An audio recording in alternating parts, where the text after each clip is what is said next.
Quand viendra la fin de ce monde? À quel moment l'histoire s'arrêtera-t-elle définitivement? En quelle année? En quel mois? En quel jour? Un jour viendra où le compteur du temps se figera et dira à ce monde « Adieu ». Ce jour-là, tout cessera de bouger sur terre. Toute créature vivante disparaîtra. Les êtres humains, les djinns, les oiseaux, les animaux, les insectes. Un jour viendra où tout sera figé. Chaque être vivant mourra. Comme Dieu le dit, tout ce qui est sur elle, la terre, disparaîtra. Seul demeurera le visage de ton Seigneur, plein de majesté et de gloire. Quelle est donc l'histoire de cette fin? Et quand atteindrons-nous ce jour? Cette question, nous ne sommes pas les seuls à nous la poser. Même les compagnons du prophète, paix et bénédiction de Dieu sur lui, venaient parfois lui demander « Ô messager de Dieu, quand viendra l'heure? Quand ce monde prendra-t-il fin ?» Mais le prophète répondait « La vraie question n'est pas « Quand viendra l'heure ?» La vraie question est « Qu'as-tu préparé pour ce jour ?» Si toutefois nous voulons connaître l'histoire, elle est bel et bien mentionnée. On y trouve la manière dont tout s'achèvera et les signes qui annonceront les tout derniers instants. Car nous vivons aujourd'hui dans la dernière période de l'histoire du monde. Mais même dans cette dernière période, il existe une ultime phase. Quand celle-ci commencera, ni le repentir ni la demande de pardon ne seront plus acceptés. Même si un pécheur pleurait des larmes de sang, son repentir ne serait pas reçu. Comme Dieu le dit, le jour où certains des signes de ton Seigneur apparaîtront, la foi d'une âme ne lui servirait à rien si elle n'avait pas cru auparavant, ou si elle n'avait pas acquis de bien par sa foi. À ce moment-là, celui qui ne priait pas ne pourra plus prier. Celui qui commettait l'adultère ou buvait de l'alcool ne pourra plus se repentir, même en pleurant du sang. La fin sera scellée. Mais pour l'instant, nous n'avons pas encore commencé le récit détaillé de cette fin. Parlons-en. D'après un hadith rapporté par Abu Huraïra, qu'Allah l'agrée, lorsque l'heure se lèvera, à la première sonnerie de la trompe, plus aucun être vivant ne restera sur terre. Puis, Dieu fera descendre un nuage et une pluie abondante. Imaginez, toute la terre remplie de morts, et la pluie tombe. Pas un seul être vivant, pas même un insecte. Pourquoi cette pluie? Parce que, grâce à elle, les corps des créatures repousseront, comme une graine qui donne naissance à un arbre. En effet, il reste dans chaque corps humain un minuscule os, situé à la base de la colonne vertébrale, appelé l'os du coccyx. Cet os ne se décompose jamais, et c'est à partir de lui que les corps renaîtront. Ainsi, dans un même endroit, il pourra y avoir 20 ou 30 corps qui repoussent les uns sur les autres. Même ceux qui sont morts depuis des milliers d'années renaîtront grâce à cette pluie. Entre la première et la deuxième sonnerie de la trompe, il y aura un délai de 40 jours, 40 mois, 40 ans. Abu Huraïra a dit « Je ne sais pas. Pourquoi 40 ?» Ce chiffre, comme le 7, a une place particulière dans la loi divine. Dieu seul en connaît la sagesse. Après ces 40, viendra la deuxième sonnerie. Les âmes seront rendues à leur corps. Puis il sera dit « Ô hommes, venez vers votre Seigneur. Arrêtez-les, car ils devront rendre des comptes. Voilà la fin. » Mais quand atteindrons-nous ce moment? En réalité, le premier signe annonciateur a déjà eu lieu. C'est la mission du prophète Muhammad, paix et bénédiction de Dieu sur lui. Il a dit « J'ai été envoyé alors que l'heure est proche, comme le vent qui précède une tempête. » Ce vent, les gens du désert l'appelaient le souffle annonciateur. Il ne nécessite ni satellite ni prévision météo. Les bédouins expérimentés savait qu'une tempête n'approchait rien qu'à la force et à la direction du vent. Eh bien, la mission de Muhammad a été ce souffle annonciateur avant la tempête finale. Et aujourd'hui, plus de 14 siècles se sont écoulés depuis. Nous nous rapprochons inexorablement de la fin. Les savants ont divisé les signes de l'heure en deux catégories, les signes mineurs et les signes majeurs. Mais beaucoup ignorent qu'il n'est pas nécessaire que tous les signes mineurs soient accomplis pour que commencent les signes majeurs. Certains signes mineurs ne se produiront qu'à la toute fin, pendant les signes majeurs. Quand tu pars de chez toi vers la mosquée, tu vois forcément des signes de la fin des temps. Impossible de ne pas les remarquer. Ouvre un journal, regarde les informations. Chaque jour, tu y trouveras des signes de l'heure. Ne voyez-vous pas l'augmentation des meurtres et de la violence? C'est l'un des signes. Ne voyez-vous pas la course à la construction d'immeubles toujours plus hauts? C'est un signe. Ne voyez-vous pas que, désormais, le menteur est cru et l'homme véridique est traité de menteur, que l'honnête est trahi et que le traître est digne de confiance?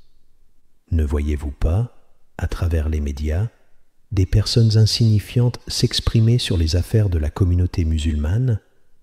Cela aussi fait partie des signes de l'heure. Un jour, un compagnon et un de ses élèves marchaient ensemble à la Mecque. L'élève demanda « Quand viendra l'heure ?»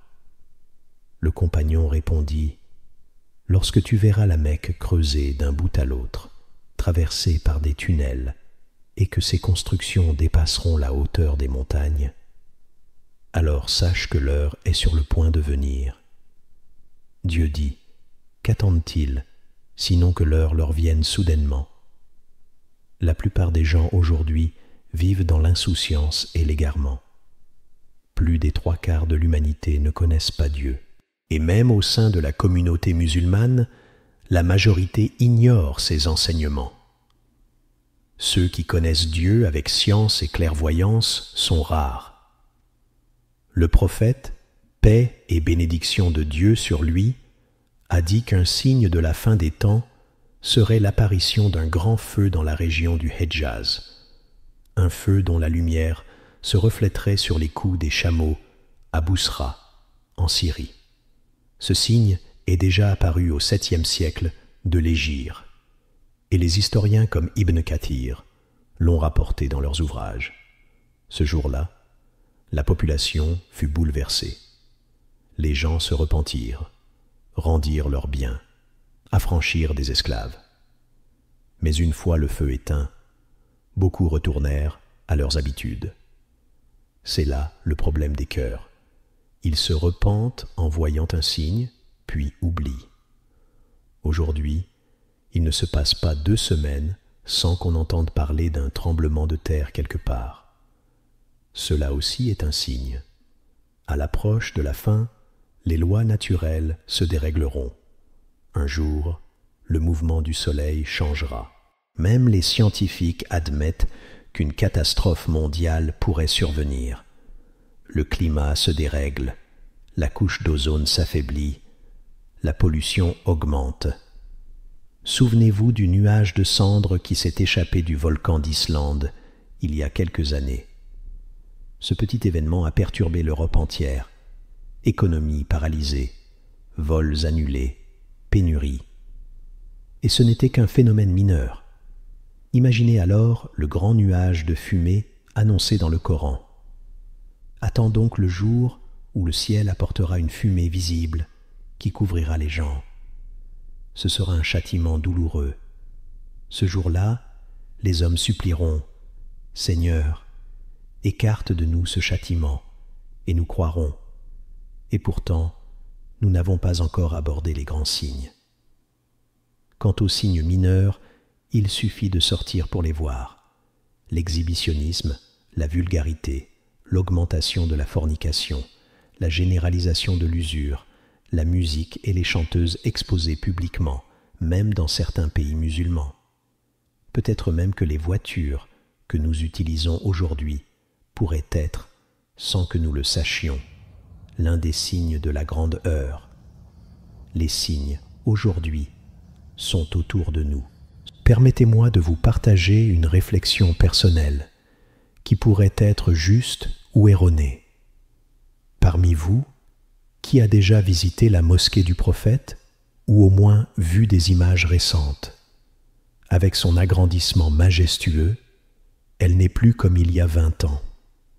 Aujourd'hui, depuis l'extérieur de Médine, même depuis ses limites, on distingue clairement ses minarets et son édifice.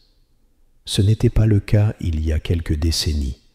Autrefois, les bâtiments alentour empêchèrent de la voir. Aujourd'hui, elle est visible jusque depuis l'espace grâce aux images satellites. Avec sa beauté actuelle, on pourrait la comparer à un palais, et réellement, elle dépasse en splendeur bien des palais. Autrefois, ses murs étaient rouges. Aujourd'hui, elle apparaît blanche, éclatante, telle une perle au cœur de la ville. Pourquoi est-ce important? Parce que, selon les récits authentiques, lorsque le faux Messie, le Dajjal, apparaîtra à la fin des temps, il tentera d'entrer dans Médine, mais il en sera empêché. Il se tiendra à ses abords, et de là, il apercevra la mosquée du prophète et dira « Voilà le palais blanc, c'est la mosquée d'Ahmad ». Or, cette description de palais blanc ne correspond à la mosquée que dans notre époque récente. À l'époque du prophète, paix et bénédiction de Dieu sur lui, elle était faite de terre et de troncs de palmiers. Rien qui ressemble à un palais blanc visible de loin. Je ne l'affirme pas avec certitude, car Dieu seul détient la science, et la mosquée pourrait encore changer ou s'agrandir. Mais ce que je constate, c'est que cette description ne correspond à la réalité que depuis ces dernières années. Presque tous les signes mineurs annoncés se sont déjà produits. Guerre, ouverture de Jérusalem, décès de grandes figures, tout s'est déroulé comme l'avait annoncé notre bien-aimé prophète. Paix et bénédiction de Dieu sur lui. Mais la vraie question est, comment vont se dérouler les événements de la fin, ceux des grands signes? Les verrons-nous de notre vivant? Dieu seul le sait. Il se peut que toi et moi soyons témoins de tous les grands signes.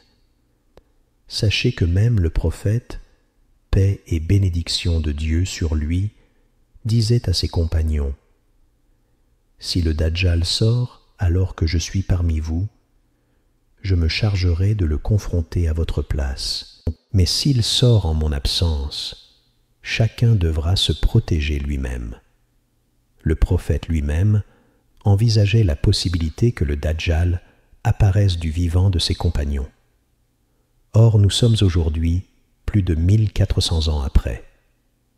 Certains d'entre vous savent que, d'après les récits, le Dajjal existe déjà, depuis l'époque du prophète, mais que Dieu ne lui a pas encore permis de se manifester.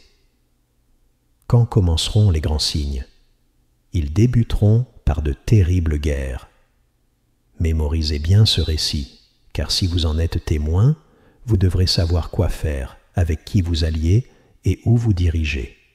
La première grande guerre mentionnée dans les récits verra les musulmans s'allier avec les Romains, terme qui désignait à l'époque les chrétiens d'Occident, pour combattre un ennemi commun. Le prophète, paix et bénédiction de Dieu sur lui, n'a pas précisé qui serait cet ennemi, par sagesse. Après la victoire, ses alliés chrétiens trahiront les musulmans, comme cela a déjà été le cas dans l'histoire. Ils viendront alors avec 80 bannières, chacune représentant 12 000 soldats, soit une armée d'environ 1 million d'hommes. Ce combat se déroulera dans un contexte de chaos total, désordre sécuritaire, politique et militaire à travers le monde. C'est alors qu'apparaîtra un homme qui sera reconnu par les croyants. Son nom correspondra à celui du prophète, et le nom de son père à celui du père du prophète. Il sera issu de la lignée bénie du prophète, paix et bénédiction de Dieu sur lui, par son petit-fils Al-Hassan, fils de Fatima, fille du messager de Dieu. Les musulmans lui prêteront serment d'allégeance. Il sera connu sous le nom d'Al-Mahdi. Et ainsi commencera véritablement la chaîne des grands signes. Qu'est-ce qu'un chapelet? C'est une image simple. Lorsque le fil du chapelet se rompt, ce n'est pas une seule perle qui tombe, mais toutes les perles qui s'éparpillent. Eh bien, le début de cette rupture, c'est l'apparition du Mahdi. Dès qu'il apparaîtra, toutes les grandes étapes de la fin des temps commenceront à se succéder rapidement. Les croyants le reconnaîtront et lui prêteront serment d'allégeance entre la pierre noire et la station d'Ibrahim, à la Kaaba même. Ceux qui sont attachés à la foi, à l'adoration et à la piété viendront le soutenir pour un objectif clair: combattre dans le chemin de Dieu. Le sommet de l'honneur de l'islam renaîtra alors. Certes, de nos jours, il arrive que des hommes prétendent être le Mahdi. Certains sont motivés par des rêves confus, des illusions du diable, la recherche de notoriété ou même des troubles mentaux. Mais le vrai Mahdi de la fin des temps ne se proclamera pas lui-même. Ce sont les gens de science, de piété et de discernement qui le reconnaîtront et l'amèneront à accepter cette mission. Rappelez-vous, les savants de la communauté sont les étoiles qui guident dans les ténèbres, surtout à la fin des temps. Lorsqu'un savant meurt, c'est une brèche immense dans l'islam qu'aucun ne pourra combler. Ce sont ces savants qui, d'un commun accord, reconnaîtront cet homme décrit dans les hadiths. Et pour confirmer qu'il s'agit bien de lui, il y aura un signe clair. Une armée sera envoyée pour le combattre, mais comme l'a annoncé le prophète, paix et bénédiction de Dieu sur lui, cette armée sera engloutie par la terre, du premier soldat jusqu'au dernier. Si vous entendez cette nouvelle, sachez que c'est bien lui. Alors, rejoignez-le et soutenez-le, car à ce moment-là, le droit sera avec lui. Dès lors, le combat dans le chemin de Dieu reprendra sous sa direction. Les récits prophétiques décrivent ces affrontements avec des chevaux, des flèches et des lances. Est-ce à prendre au sens littéral? Dieu seul le sait. Peut-être s'agit-il d'images, car les gens de cette époque ne connaîtront plus les armes modernes comme nous les connaissons aujourd'hui. Lorsque les chrétiens trahiront, les croyants combattront depuis leur bastion, qui se trouvera au Levant, région qui deviendra la forteresse de l'islam. De là, l'armée se dirigera vers la Turquie et ouvrira Constantinople, puis marchera vers l'Italie, jusqu'à Rome, comme l'annoncent les hadiths. Mais c'est alors que le diable interviendra. Il criera aux combattants que le Dajjal, l'Antéchrist, est sorti et qu'il menace leur famille restée chez elle. Ce sera un mensonge destiné à stopper la progression de l'islam. Pour vérifier cette rumeur, le chef des croyants enverra 10 cavaliers, que le prophète, paix et bénédiction de Dieu sur lui, a décrit par leur nom, celui de leur père et la couleur de leurs chevaux. Ce seront les meilleurs cavaliers sur terre ce jour-là. Mais en revenant de leur mission, Dieu permettra alors au Dajjal de sortir réellement. Il apparaîtra dans une région située entre la Syrie et l'Irak. Ce ne sera pas là qu'il habitera, mais c'est là que commencera sa mission publique. À ce moment-là, chacun pensera à sa famille. Celui qui n'aura pas protégé sa maison par la foi, qui n'aura pas enseigné à ses enfants la sourate Al-Kahf, qui ne leur aura pas expliqué qui est le Dajjal et comment s'en protéger, s'exposera au plus grand danger, car il n'y a pas, depuis la création du monde jusqu'au jour dernier, de tentation plus terrible que celle du Dajjal. C'est pourquoi nous avons été ordonnés de demander protection contre lui dans chaque prière. Quand il apparaîtra, il parcourra toute la terre en 40 jours, à l'exception de la Mecque et Médine. Ces jours ne seront pas ordinaires. Un jour sera comme une année, un autre comme un mois, un autre comme une semaine, et le reste comme nos jours habituels. Il se déplacera aussi rapidement que les nuages. Ne pensez pas pouvoir affronter le Dajjal uniquement par votre force de foi personnelle. Le prophète, paix et bénédiction de Dieu sur lui, nous a conseillé, si vous entendez que le Dajjal se trouve dans une région, fuyez-en et éloignez-vous-en. N'allez pas, par orgueil ou par confiance en votre foi et en votre force, l'affronter directement. La sagesse ici est de vous en éloigner. Sauvez-vous. Et celui qui, parmi vous, peut se réfugier à Médine, qu'il le fasse, car Médine sera, à ce moment-là, le meilleur lieu pour ceux qui savent. Mais cela ne veut pas dire que toute l'humanité s'y rassemblera. En effet, à la fin des temps, Médine tremblera et subira des secousses. Ceux dont le cœur porte l'hypocrisie et la corruption seront contraints de la quitter, incapables d'y rester. Seuls les croyants sincères y demeureront, et Dieu aura purifié cette ville. Si, à la fin des temps, tu peux t'y rendre avec ta famille pendant ces 40 jours de grande épreuve, restez-y, même si ce n'est que sous une tente, même si vous ne mangez que des dattes et ne buvez que de l'eau. Ce sera préférable à rester chez soi et s'exposer à la tentation du Dajjal sans s'en rendre compte. Sachez que certains, par crainte de cette épreuve, attacheront littéralement leurs femmes à un pilier de leur maison pour les protéger. Car la foi de certaines personnes sera faible et elles le suivront. Voyez l'ampleur de sa séduction. Il viendra sur une terre aride et ordonnera à ses habitants de croire en lui. S'ils le font, il commandera au ciel de pleuvoir et la pluie tombera. Il dira à la terre de produire et les récoltes pousseront. Les gens verront cela et diront « Cette ville prospère grâce à lui ». Et inversement, ceux qui le rejetteront verront leur terre frappée par la sécheresse et la misère. Imaginez alors l'épreuve. Aujourd'hui déjà, certains admirent la prospérité matérielle de l'Europe et dénigrent le monde musulman en difficulté. Alors, que dire le jour où ils verront de leurs yeux la pluie tomber et les champs verdir pour ceux qui croient en lui, et la misère frapper ceux qui le rejettent?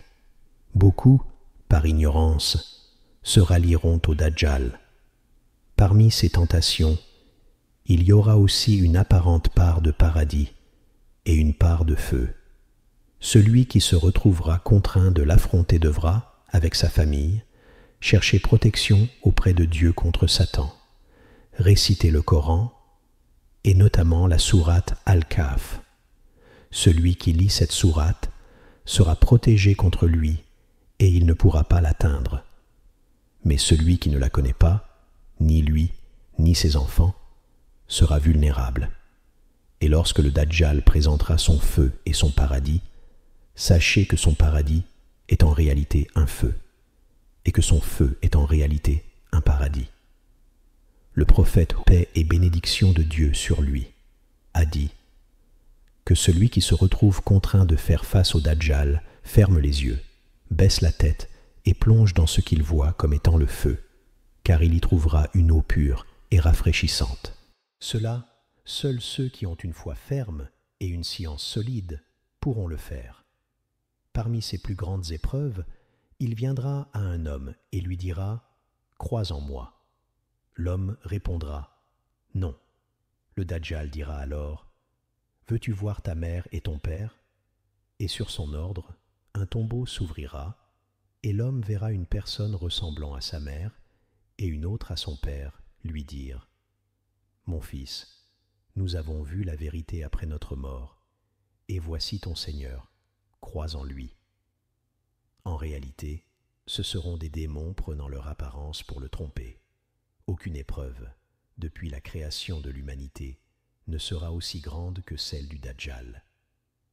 Le prophète, paix et bénédiction de Dieu sur lui, nous a informé qu'il sera suivi par 70 000 juifs d'Ispahan, portant tous un vêtement particulier appelé Tayaliza. Au Aujourd'hui, il existe encore dans cette région d'Iran des communautés juives importantes, comme cela fut annoncé il y a 14 siècles. À la fin de sa mission, il se dirigera vers la Palestine, où se rassembleront les Juifs et ses partisans. En face, dans la région du Cham, Syrie et environ, se tiendront les croyants dirigés par l'homme connu sous le nom de Mahdi. Et puis, un matin, alors que les croyants se rendront à la prière de l'aube, dans une mosquée décrite par le prophète paix et bénédiction de Dieu sur lui, près du minaret oriental de Damas, un événement prodigieux se produira. Alors que les croyants se rendent à la prière de l'aube, ils entendent soudain une voix proclamer « Voici venu votre secours, voici venu votre secours ». Les gens se demandent ce qui se passe. Les anges descendent du ciel, accompagnant Jésus, fils de Marie, paix sur lui. Imaginez ce moment, mes frères et sœurs, la foi des croyants est affermie. Car voici que Jésus descend à un moment où les cœurs étaient au plus bas. L'Antéchrist domine, ses partisans sont nombreux, et la tentation s'est répandue partout. Mais au moment où tout semble perdu, Dieu apporte le soulagement. Et cela se produit entre l'appel à la prière et l'ikama de l'aube. Jésus, fils de Marie, descend du ciel. Son visage est d'une beauté éclatante. Lorsqu'il baisse la tête, on dirait que des perles glissent de ses cheveux. C'est lui, Jésus, qui n'est pas mort, et que Dieu fera descendre à la fin des temps. Lorsqu'il arrive, imaginez que vous soyez au premier rang de la prière, derrière l'imam. Le Mahdi s'avance pour diriger la prière et dit à Jésus « Avance, c'est toi qui diriges ». Mais Jésus refuse, par honneur pour cette communauté, et prie derrière le Mahdi ou l'homme pieux mentionné dans les récits. Après cela, Jésus prend la tête du combat dans le sentier de Dieu. La destination ? La Palestine. Là se produira la grande bataille contre les Juifs, l'Antéchrist et ses partisans. Jésus avancera à la tête de l'armée des croyants. Les pierres parleront et diront « Ô serviteur de Dieu, un Juif se cache derrière moi, viens le tuer. » Les pierres et les arbres participeront à ce combat, et les croyants feront trembler la terre sous leurs pas. Parmi les particularités de Jésus, paix sur lui, il suffit qu'il voie un mécréant pour que celui-ci meure et se dissolve, comme le sel dans l'eau. Tous, sauf l'Antéchrist. Lui ne pourra ni s'enfuir, ni se dissoudre. Dieu permettra à Jésus de l'atteindre, il le frappera de sa lance et l'abattra. Alors les croyants pousseront des cris. Dieu donnera la victoire à ses serviteurs et élèvera l'honneur de l'islam et de la foi. La nouvelle se répandra. L'Antéchrist a été tué par la volonté de Dieu. La Palestine et Jérusalem seront libérées. Peut-être même qu'elles le seront avant ce jour-là, car ceci ne sera qu'une des victoires promises. Jésus gouvernera alors sur la terre, mais cette joie ne durera pas longtemps. Dieu lui révélera « Ô Jésus, j'ai fait sortir des créatures qu'aucune armée ne peut combattre. Ni toi, ni tes soldats ne pouvaient leur résister. Mets à l'abri mes serviteurs sur le mont Tour, car viendront Gog et Magog. » À ce moment-là, l'Antéchrist sera mort, Jésus sera présent, et Gog et Magog surgiront, se répandant de toutes parts, comme l'a annoncé le Coran. Ils se précipiteront de toutes les hauteurs. Alors, Dieu ordonnera à Jésus et aux croyants de se réfugier dans les montagnes. Gog et Magog corrompront la terre. Leur barrière est faite de fer mélangé à du cuivre.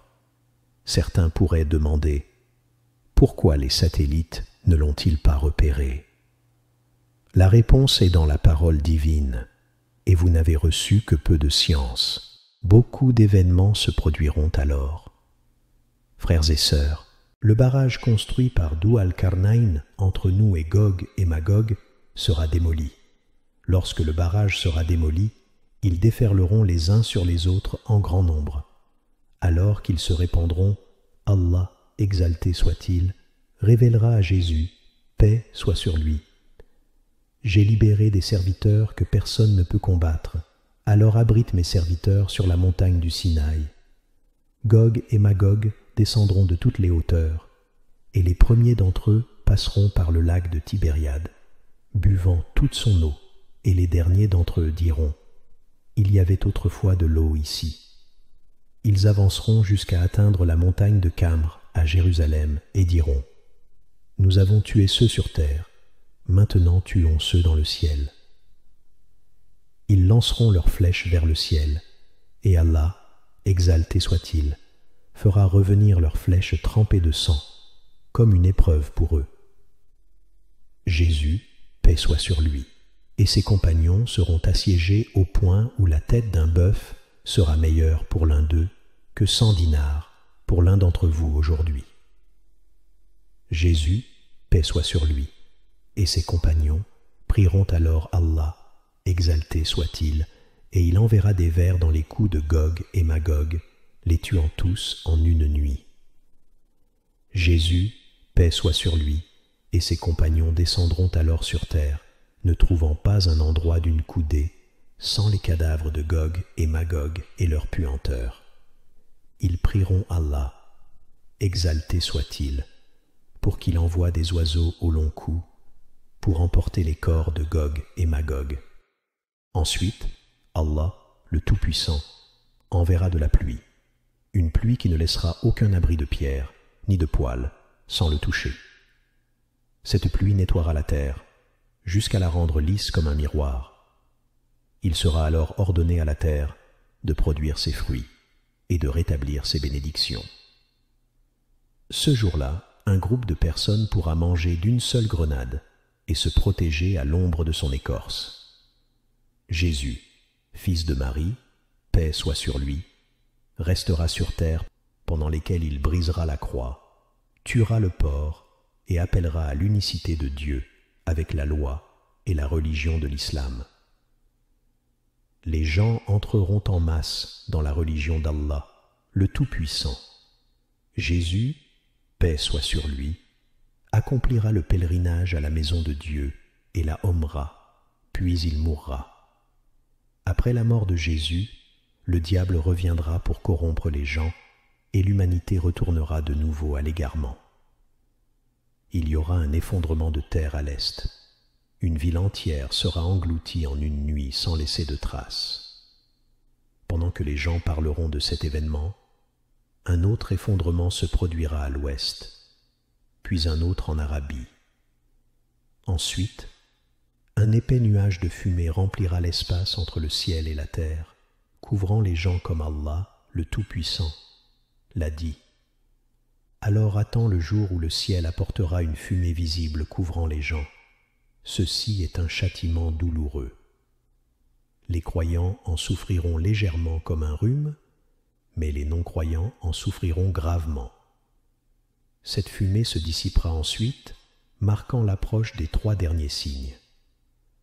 Allah, le Tout-Puissant, a dit : Le jour où certains des signes de ton Seigneur arriveront, la foi d'une âme ne lui profitera pas si elle n'avait pas cru auparavant ou n'avait pas acquis de bien dans sa foi.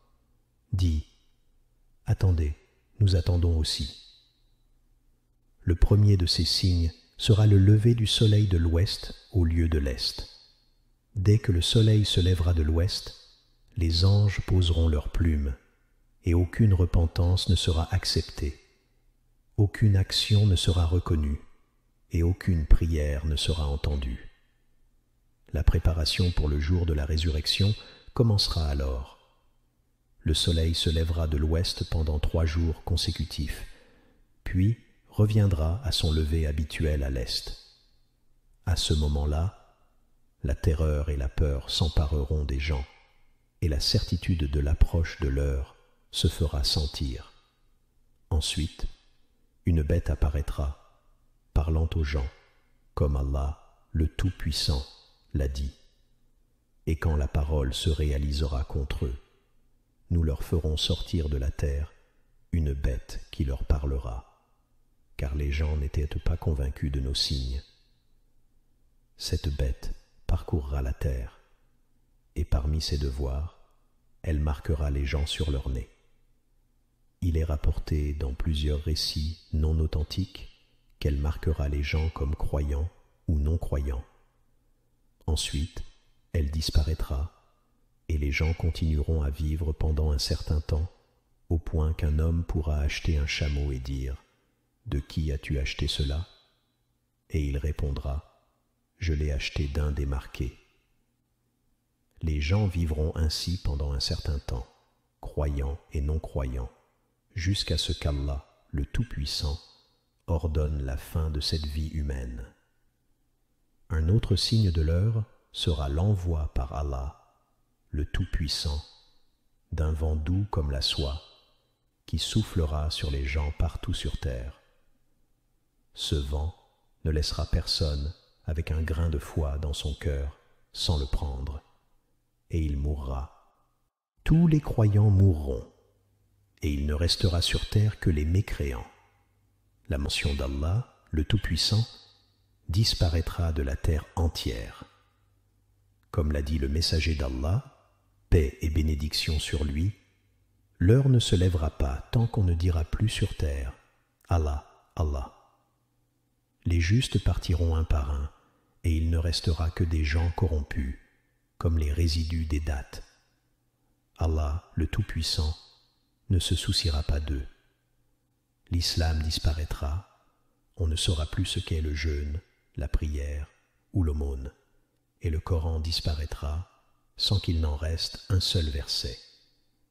Des groupes de gens diront « Nous avons entendu nos ancêtres dire « La ilaha illa Allah » il n'y a pas d'autre Dieu qu'Allah, mais il ne restera sur terre que les pires des créatures.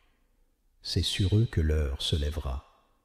Ces gens adoreront les idoles et associeront d'autres divinités à Allah, le Tout-Puissant, comme l'a dit le prophète Muhammad, paix et bénédiction sur lui.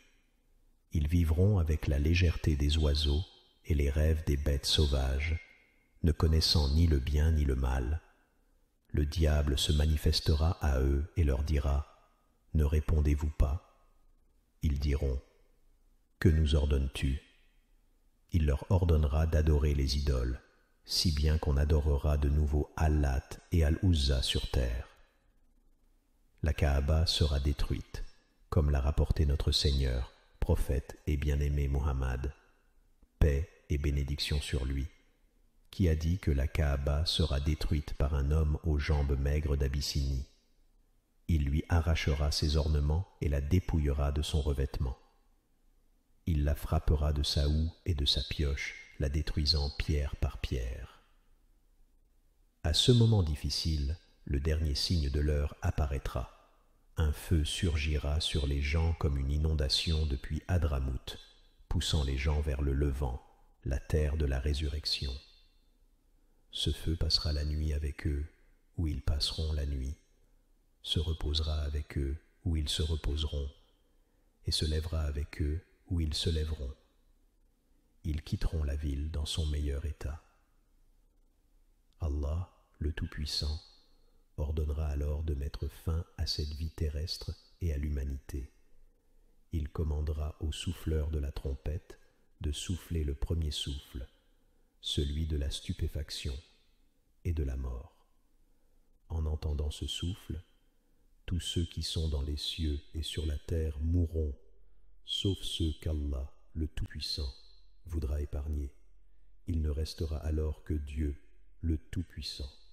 Allah, le Tout-Puissant, pliera alors les 7 cieux de sa main droite et les 7 terres de sa main gauche, et dira « Je suis le roi, où sont les tyrans, où sont les arrogants ?» Il fera trembler la terre 3 fois, et à chaque secousse, il criera « À qui appartient la royauté aujourd'hui ? À qui appartient la royauté aujourd'hui ? À qui appartient la royauté aujourd'hui ?» Personne ne répondra. Alors Allah, le Tout-Puissant, répondra lui-même, à Allah l'unique, le dominateur suprême. Ainsi, toute vie terrestre prendra fin et il ne restera que Dieu, le Tout-Puissant, le vivant avant toute vie et le vivant après toute vie, le vivant et l'Éternel, celui qui ne dort ni ne sommeille. Allah, le Tout-Puissant, ordonnera alors à l'ange Israfil de souffler le second souffle. Un cri fort et terrible déchirera le silence, réveillant les morts et dispersant les tombes. Ensuite, une pluie descendra. Allah, le Tout-Puissant, ordonnera alors de mettre fin à cette vie terrestre et à l'humanité. Il commandera au souffleur de la trompette de souffler le premier souffle, celui de la stupéfaction et de la mort. En entendant ce souffle, tous ceux qui sont dans les cieux et sur la terre mourront, sauf ceux qu'Allah, le Tout-Puissant, voudra épargner. Il ne restera alors que Dieu, le Tout-Puissant. Allah, le Tout-Puissant, pliera alors les 7 cieux de sa main droite et les 7 terres de sa main gauche, et dira : Je suis le roi, où sont les tyrans ? Où sont les arrogants ? Il fera trembler la terre 3 fois, et, à chaque secousse, il criera : À qui appartient la royauté aujourd'hui ? À qui appartient la royauté aujourd'hui ? À qui appartient la royauté aujourd'hui ? Personne ne répondra. Alors Allah, le Tout-Puissant, répondra lui-même : À Allah, l'unique, le dominateur suprême. Ainsi, toute vie terrestre prendra fin, et il ne restera que Dieu, le Tout-Puissant, le vivant avant toute vie, et le vivant après toute vie, le vivant et l'Éternel, celui qui ne dort ni ne sommeille. Allah, le Tout-Puissant, ordonnera alors à l'ange Israfil de souffler le second souffle. Un cri fort et terrible déchirera le silence, réveillant les morts et dispersant les tombes.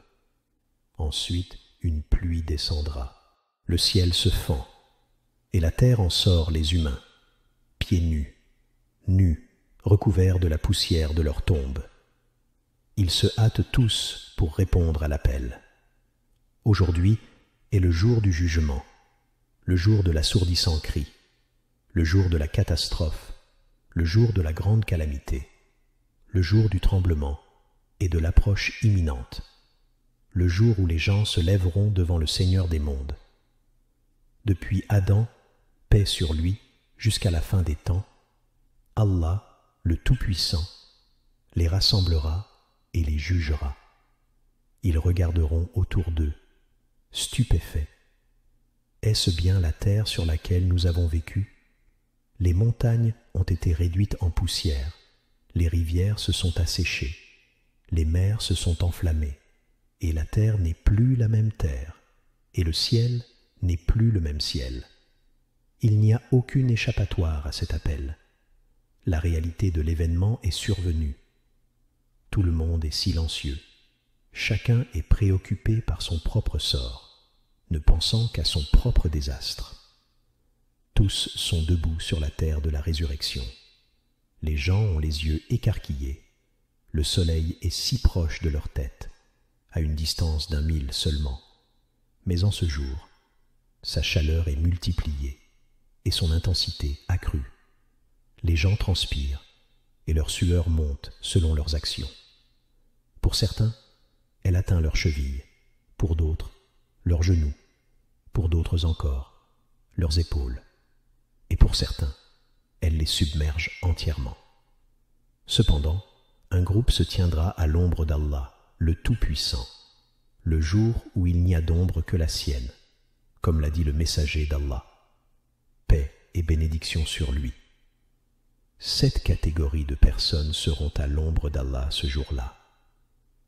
Un dirigeant juste, un jeune homme qui a grandi dans l'adoration d'Allah, un homme dont le cœur est attaché aux mosquées, 2 personnes qui se sont aimées en Allah, se réunissant pour lui et se séparant pour lui, un homme qu'une femme de statut et de beauté a invité à commettre l'adultère et qui a répondu « Je crains Allah », un homme qui donne l'aumône en secret, si bien que sa main gauche ne sait pas ce que donne sa main droite, et un homme qui se souvient d'Allah en privé et verse des larmes. Ensuite, Allah, le Tout-Puissant, honorera ses prophètes et ses messagers, paix sur eux, sur les plaines du jour du jugement avec le bassin promis. Chaque prophète aura un bassin ce jour-là, et celui de notre prophète Muhammad, paix et bénédiction sur lui, sera le plus grand et le meilleur. Sa longueur est celle d'un mois de voyage, et sa largeur celle d'un mois. 2 conduits y déversent de l'eau provenant du fleuve Al-Kawthar au paradis.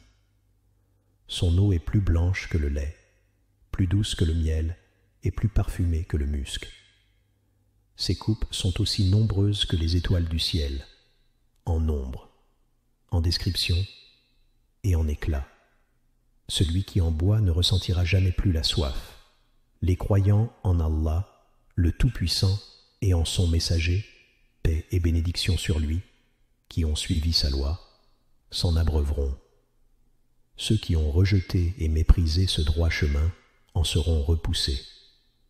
Nous, toi et moi, nous tiendrons sur la terre de la résurrection, pleurant des larmes de terreur et de peur. Tout le monde attend, et l'attente est longue. 50 000 ans. Nous nous tiendrons là, sans savoir où nous irons, au paradis. Nous demandons à Allah, le Tout-Puissant, cela, ou en enfer, qu'Allah nous en préserve. 50 000 ans sans une gorgée d'eau, nos bouches et nos entrailles brûleront de soif. Tout le monde attend, certains demandant même la miséricorde en allant en enfer, tellement la situation est terrible et longue. Il n'y a de force et de pouvoir qu'en Allah. Soudain, ils entendent un son terrifiant qui augmente encore la peur et la terreur. Des anges descendent du ciel, leurs apparences sont effrayantes. Ils se tiennent en rang, dans la soumission et l'humilité.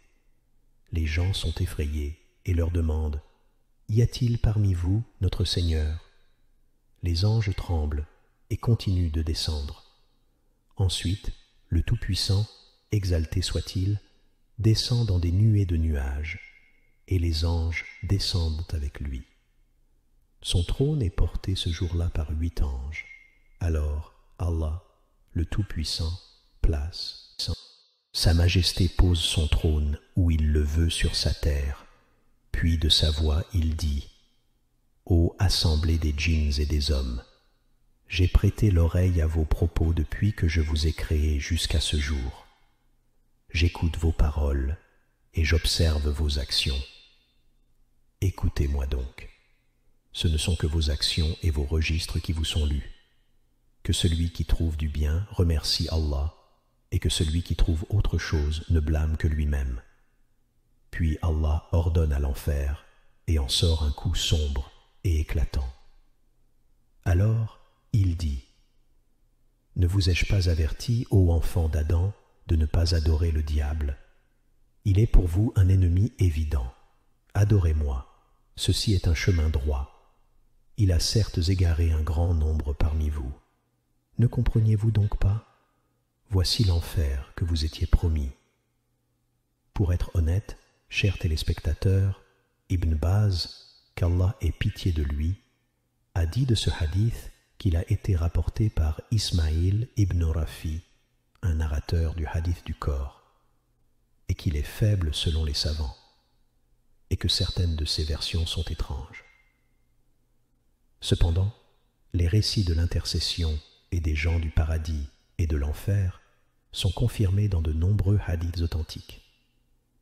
Ensuite, Allah, le Tout-Puissant, distinguera les gens et les nations, et il jugera entre ses créatures, excepté les 2 lourdes charges, les djinns et les hommes. Il jugera entre les bêtes et les animaux, au point qu'il rendra justice à la chèvre sans cornes de celle qui avait des cornes et l'avait encornée. Quand Allah, le Tout-Puissant, aura terminé tout cela, et qu'il ne restera plus aucun droit à rétablir entre eux, il dira « Soyez poussière ». À ce moment-là, le mécréant dira si seulement j'étais poussière. Ensuite, Allah, le Tout-Puissant, jugera entre les serviteurs. Le premier cas à être jugé sera celui des effusions de sang. Chaque martyr pour la cause d'Allah, le Tout-Puissant, viendra, et Allah, le Tout-Puissant, ordonnera à chacun d'eux de porter sa tête avec ses veines saignant du sang. Il dira, « Ô Seigneur, pourquoi celui-ci m'a-t-il tué ?» Allah dira, bien qu'il sache déjà, « Pourquoi les as-tu tués ?» Il répondra, « Je les ai tués pour que ta grandeur soit établie. » Allah dira, « Tu dis vrai. » Il rendra alors son visage aussi éclatant que la lumière du soleil. Les anges l'emmèneront ensuite au paradis. Ensuite viendra chaque personne tuée pour une autre raison, portant sa tête et ses veines saignant du sang. Il dira, « Ô Seigneur, celui-ci m'a tué. » Allah dira, bien qu'il sache déjà, « Pourquoi les as-tu tués ?» Il répondra, « Je les ai tués pour ma propre grandeur. » Allah dira, « Tu es malheureux. » Ainsi, chaque âme sera tuée pour celle qu'elle a tuée, et chaque injustice sera réparée, à la discrétion d'Allah. S'il veut, il punira, et s'il veut, il pardonnera. Ensuite, Allah, le Tout-Puissant, jugera entre ceux qui restent de ses créatures. Il n'y aura plus aucune injustice entre eux. Allah, le Tout-Puissant, rendra justice à l'opprimé de l'oppresseur. Quand Allah, le Tout-Puissant, aura terminé cela, un crieur annoncera, pour que toutes les créatures l'entendent, que chaque peuple suive leur Dieu et ce qu'ils adoraient en dehors d'Allah. Il ne restera personne ayant adoré en dehors d'Allah, sans que son Dieu ne lui soit présenté. Un ange sera représenté sous la forme d'Uzaïr, et un autre sous la forme de Jésus, fils de Marie. Alors, les Juifs suivront l'un, et les chrétiens suivront l'autre. Ils seront conduits par leur Dieu en enfer. Ensuite, il ne restera que les croyants parmi lesquels se trouvent des hypocrites. Allah, le Tout-Puissant, viendra dans une forme qu'il veut et dira, « Ô gens, suivez vos dieux et ce que vous adoriez. » Ils répondront, « Par Allah, nous n'avons pas d'autre Dieu qu'Allah, et nous n'adorions personne d'autre que lui. » Il leur dévoilera alors sa jambe, et ils reconnaîtront en cela sa majesté. Ils se prosterneront tous le visage contre terre, tandis que les hypocrites tomberont sur leur dos. Allah, le Tout-Puissant, rendra leurs épines rigides comme des cornes de bœuf. Ensuite, Allah, le Tout-Puissant, autorisera. Allah, le Tout-Puissant, place le pont entre les deux côtés de l'enfer. Ce pont est plus fin qu'un cheveu et plus tranchant qu'une épée, avec des crochets qui attrapent les gens. Les croyants reçoivent leur lumière et traversent le pont, tandis que la lumière des hypocrites s'éteint et ils tombent dans l'enfer. Les gens passent selon leurs actions et leur empressement à obéir à Allah, le Tout-Puissant, dans la vie d'ici-bas. Certains passent comme un clin d'œil, d'autres comme l'éclair, puis comme le vent, puis comme un cheval rapide, puis comme des chameaux. Certains courent, d'autres marchent, d'autres rampent, et certains sont attrapés par les crochets et jetés en enfer. Qu'Allah nous en préserve. Lorsque les habitants du paradis y entrent, ceux qui restent sur la terre du rassemblement ressentent une grande détresse et disent « Qui intercédera pour nous auprès de notre Seigneur afin que nous entrions au paradis ?» Ils vont alors vers Adam et les messagers déterminés, Noé, Abraham, Moïse et Jésus, pour qu'ils intercèdent auprès de leur Seigneur, pour qu'ils décident entre eux. Mais chacun d'eux dit « Mon Seigneur est en colère aujourd'hui, comme il ne l'a jamais été auparavant, et comme il ne le sera jamais après. Moi. » Alors les créatures désespèrent de leur intercession et se tournent vers le sceau des prophètes. le meilleur des messagers et le chef des fils d'Adam, Mohammed, le messager d'Allah, que la paix et les bénédictions soient sur lui. Ils lui demandent d'intercéder auprès de leur Seigneur, le Tout-Puissant.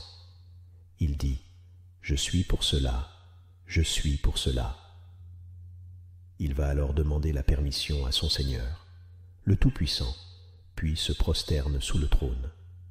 Allah, le Tout-Puissant, lui ouvre alors ses louanges et ses éloges, puis il l'autorise à intercéder pour ses créatures.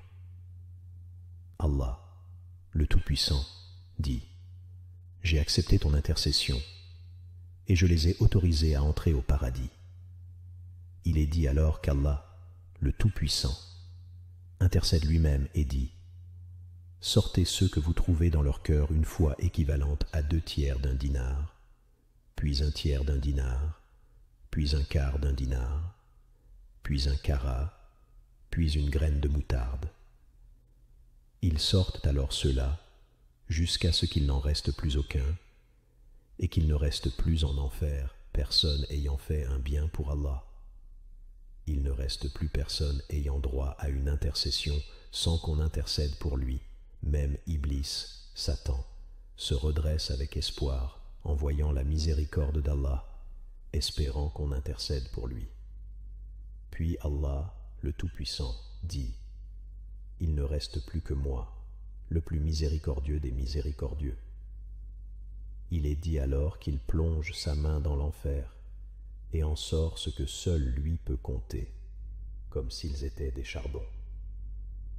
Il les place sur une rivière appelée la rivière de la vie, où ils poussent comme une graine transportée par un torrent. Il est dit que ce qui est exposé au soleil devient vert, et ce qui est à l'ombre devient jaune. Ils poussent comme des plantes, jusqu'à devenir aussi petits que des grains de poussière. Il est dit qu'il est écrit sur leurs cous, ceux de l'enfer. Les habitants du paradis les reconnaissent par cette inscription. Ils n'ont jamais fait de bien pour Allah, mais ils restent au paradis aussi longtemps qu'Allah le veut. Ensuite, ils disent, « Ô notre Seigneur, enlève de nous cette inscription. » Allah, le Tout-Puissant, l'enlève alors d'eux. Pour être honnête, chers spectateurs, Ibn Kathir, qu'Allah ait pitié de lui, a dit que ce hadith est célèbre et très étrange, mais que certaines parties en ont des témoins dans divers hadiths. Certains de ces termes sont inhabituels. Nous demandons à Allah, le Tout-Puissant, de nous affermir avec une parole ferme dans cette vie et dans l'au-delà, et qu'il nous accorde une fin avec « Il n'y a de Dieu qu'Allah, Mohammed est le messager d'Allah » et qu'il nous accorde le plus haut paradis sans compte ni châtiment préalable. Ô Allah, par ta miséricorde, toi le plus miséricordieux des miséricordieux. Cela, et Allah, le Très-Haut, est le plus savant. Que la paix et les bénédictions d'Allah soient sur notre maître Mohammed, sa famille et ses compagnons, que vous restiez sous la protection et la sécurité d'Allah. Que la paix et la miséricorde d'Allah soient sur vous. Il est dit alors qu'Allah, le Tout-Puissant, intercède lui-même et dit, « Sortez ceux que vous trouvez dans leur cœur une foi équivalente à 2/3 d'un dinar, puis 1/3 d'un dinar, puis 1/4 d'un dinar, puis 1 carat, puis une graine de moutarde. Ils sortent alors ceux-là jusqu'à ce qu'il n'en reste plus aucun, et qu'il ne reste plus en enfer personne ayant fait un bien pour Allah. Il ne reste plus personne ayant droit à une intercession sans qu'on intercède pour lui.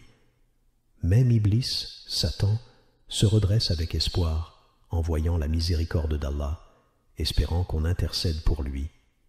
Puis Allah, le Tout-Puissant, dit, « Il ne reste plus que moi, le plus miséricordieux des miséricordieux. » Il est dit alors qu'il plonge sa main dans l'enfer et en sort ce que seul lui peut compter, comme s'ils étaient des charbons. Il les place sur une rivière appelée la rivière de la vie, où il pousse comme une graine transportée par un torrent. Il est dit que ce qui est exposé au soleil devient vert, et ce qui est à l'ombre devient jaune. Il pousse comme des plantes jusqu'à devenir aussi petit que des grains de poussière. Il est dit qu'il est écrit sur leurs cous ceux de l'enfer. Les habitants du paradis les reconnaissent par cette inscription. Ils n'ont jamais fait de bien pour Allah, mais ils restent au paradis aussi longtemps qu'Allah le veut. Ensuite, ils disent « Ô notre Seigneur, enlève de nous cette inscription. » Allah, le Tout-Puissant, l'enlève alors d'eux. Pour être honnête, chers spectateurs, Ibn Kathir, qu'Allah ait pitié de lui, a dit que ce hadith est célèbre et très étrange, mais que certaines parties en ont des témoins dans divers hadiths. Certains de ces termes sont inhabituels. Nous demandons à Allah, le Tout-Puissant, de nous affermir avec une parole ferme dans cette vie et dans l'au-delà, et qu'il nous accorde une fin avec « Il n'y a de Dieu qu'Allah, Mohammed est le messager d'Allah », et qu'il nous accorde le plus haut paradis, sans compte ni châtiment préalable. Ô Allah, par ta miséricorde, toi le plus miséricordieux des miséricordieux. Cela est Allah, le Très-Haut, et le plus savant. Que la paix et les bénédictions d'Allah soient sur notre maître Mohammed, sa famille et ses compagnons. Que vous restiez sous la protection et la sécurité d'Allah. Que la paix et la miséricorde d'Allah soient sur vous.